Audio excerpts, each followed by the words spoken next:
કેમ છો બધા? મજામાં જ હશો.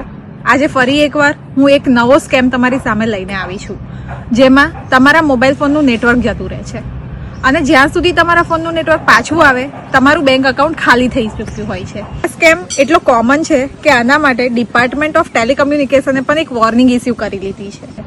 આમાં સ્કેમર્સ સૌથી પહેલા તમારી બેઝિક ઇન્ફોર્મેશન કલેક્ટ કરે છે, જેવી કે નામ, એડ્રેસ, તમારો આધાર કાર્ડનો. આ બધી જ ઇન્ફોર્મેશન સ્કેમર્સને ડેટા લીકથી મળી જાય છે, કાં તો તમારા દ્વારા ફેંકી દેવાયેલા ડિલિવરી પાર્સલ બોક્સીસ પરથી મળી જાય છે, કાં તો પછી સ્કેમર્સ તમને સર્વિસ રિપ્રેઝેન્ટેટિવ બનીને ફોન કરશે અને તમે જ એમને આ બધી માહિતી આપી દેશો. આ બધી જ ઇન્ફોર્મેશન મળતાની સાથે જ સ્કેમર તમારા સિમ પ્રોવાઈડરને કોલ કરીને તમારું એક્ઝિસ્ટિંગ સિમ બંધ કરાવી દે છે અને નવું સિમ ઇસ્યુ કરાવી લે છે. આના માટે તમારી પાસે કોઈ કોલ કે મેસેજ આવતા નથી, ના તો પાસવર્ડ ચેન્જનો, ના તો ઓટીપીનો, કે ના તો પછી પેમેન્ટ ટ્રાન્ઝેક્શનનો.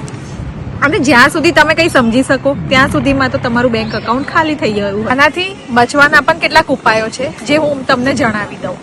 પહેલું તો ફિઝિકલ સિમની જગ્યાએ ઈ સિમ વાપરવાનું રાખો. બીજું, મોબાઈલ મેસેજ એલર્ટની સાથે સાથે તમારું ઈમેલ એલર્ટ પણ ઓન કરાવો, જેથી કરીને જો તમને મેસેજ નોટિફિકેશન ના મળે તો ઇમ્પોર્ટન્ટ નોટિફિકેશન તમને ઈમેલ થ્રુ પણ મળી શકે અને તમને આ વિશે માહિતગાર રહી શકો. સાવધાન રહો, સતર્ક રહો અને અવગત રહો. આવા જ અવનવા વિડીયો જોવા માટે મારી યુટ્યુબ ચેનલ મિસરી પંચાલને સબસ્ક્રાઇબ કરવાનું ભૂલતા નહીં.